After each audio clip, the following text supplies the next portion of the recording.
السلام علیکم نئی ویډیو سره تاسو خلکلی ویو امید لرم چې تاسو ټول به روجو خوشحاله وئ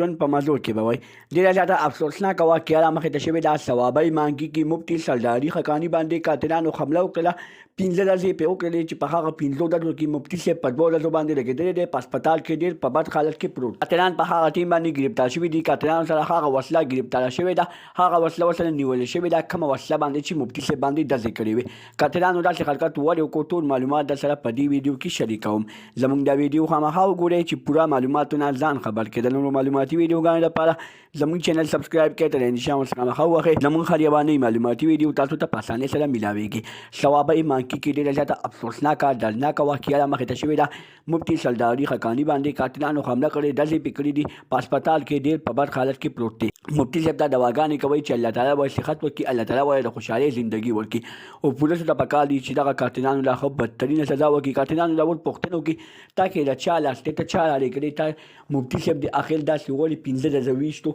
چې په 15 ورځو کې مفتي صاحب باندې 2 ګولۍ لګېدلې دي په هغه 2 ګولو په وجه باندې مفتي صاحب په هسپتال کې ډېر په بد حالت کې پروت دی